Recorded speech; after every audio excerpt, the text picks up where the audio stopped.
everyone. Today we are doing a fun card making video, but before I got into that video, I wanted to pop in and say if you have not registered for the Card Maker Success Summit that is in July, make sure you do that real quick. The link is in the description and it will help me out if you go through my link. So this is a free summit. They're going to be doing Christmas in July, so getting lots of Christmas cards made. There's over 20 presenters and it's free. So make sure you take some time to check out some of those presenters and check out some of the presentations on July the 27th, and it'll go for 3 days. So you've got lots of time there to catch some of those. So make sure you sign up in the link in the description. Thanks so much. Let's get right into this video. Hi everyone, so let's look at this new set from Spellbinders. This is my first time doing a video with Spellbinders. I've used their products before and I really like them, but I've gotten these two products, the Essential Diamonds, which are all of these, and I'm putting a piece of tape over this one because I'm going to show you what the hot foil plate looks like. So these diamonds, there are tons of them. There's some that are bigger than that hot foil plate, which is called the Glimmer Essential Solid Diamond. These are both new items out today in the new release. And I love that you can create some crazy designs with all of these fun diamond shapes. Your largest diamond fits barely on a A2 card. I mean, it's barely. I think the edges might even slightly overlap if you weren't careful. But everything else fits, of course, inside the A2. This is the hot foil plate right here. So it's a solid hot foil plate. It fits perfectly inside the fourth die, so that if you wanted to cut out the whole hot foil thing, you could. But you can also use the smaller dies, which I'm going to have trouble picking them up because I've tried to tape them together to show you the difference in the sizes.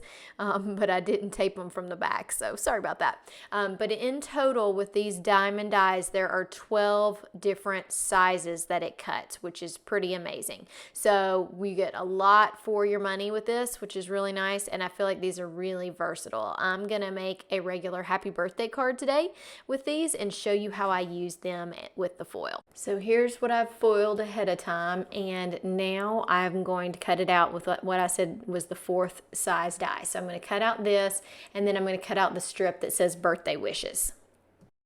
So here's how that looks. I just love this really sparkly gold foil. It's almost got like a rainbow sparkle to the gold, which is really cool. And when I was looking at it and saw that rainbow effect, I decided we needed to use some rainbow cardstock to make this card. Spellbinders makes this really easy because they sell these packs of rainbow cardstock. So I just picked some pieces that I thought would look great and decided how many layers I was going to make and used my little cardstock pack, and that really made it easy. So that's the Color Essential Cardstock in rainbow colors. So I wanted to create an interesting backdrop, but I don't have a whole lot of Spellbinders products. I do have these rectangles that have the little dots on them, and they're actually for hot foil. But instead of hot foiling with them, I'm going to give our background a little bit of dimension. And so I'm just going to use them to emboss the white background paper.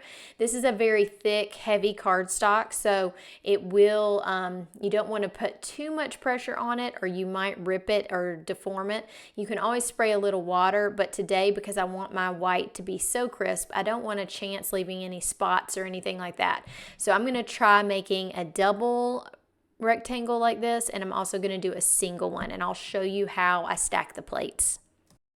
So here's how cool that looks. You're basically embossing with your hot foil dies. Some people call this letterpress, but it just gives it such a great look. I want you to see it up close, and then I'm going to show you how you stack the plates. There's lots of different ways you can do this. If you didn't want as much of an indentation, you could lessen how much pressure you're putting through your machine, but I just think that looks great. Yes, I'm a little bit crooked there, but I can cut those lines and make that straight. So look at how much dimension. Awesome. Okay, so on this next side, I'm going to slow it down and I'm going to show you exactly how the plates fit together to create the next embossed look. Okay, I slowed this down a little bit. So I usually, especially if it's something like a rectangle that I want to be pretty even on the page, I usually use some Post-it note tape and tape it down. When I'm putting it on the Spellbinders platform, we're going to put it on the straight platform piece, which with the die facing up and then the paper. And then we're going to add our embossing pad, which is this brown wobbly thing. and then the embossing plate, which is the nice, beautiful bluish purple color. And then I'm just gonna run it through my machine. Don't you just love that? I love using dies in different ways. I could have foiled with this die and added it to my card, but I just like that clean white look. Okay, before I cut too many of these diamonds out, I want to check and make sure this fits inside this frame. So you see I've got plenty of room right there. I could probably go one more size larger if I wanted to, but I'm just not sure that I want it to touch the outside edges. So we're going to start with that one, which is the number, I think it's the 9th die in that set. There's so many, there's 12 of them, so but I think it's the 9th size. So off camera, I cut out all of these diamonds. Now we're going to put them together in this layered effect. I think this gives those clean and simple cards such a cool look to have all these layers. It's just really in person, sticks up off the page and looks so cool. So I'm doing just one layer of my foil. I did cut this out of that other diamond that I used. So it's a little smaller than the full-size diamond. And I thought about using the full size behind it because it fits right behind the red, but I just wanted this one pop of sparkle is what I kind of felt like with this card. So I'm going to layer all these together and then we'll put the card together. So to assemble the card, I want to glue this on my background. I did trim that background down just a little bit because I'm going to put a black piece of paper behind it. So I'm getting this center, that's where I'm using my grid mat. And then I'm going to use this birthday wishes. And I look at it a couple of different ways. You could just make it as a white strip across the whole thing, and that looks good. But I ended up deciding to, because I was going to use black behind the other thing, so it looks good down here on the bottom. It looks good in front of your design. I just think there's so many different options. I end up backing it in black, and that kind of coordinates with the rest of the card. Okay, so I'm going to show you some of the results. I just love how this cute little card turned out. See how I backed it in black?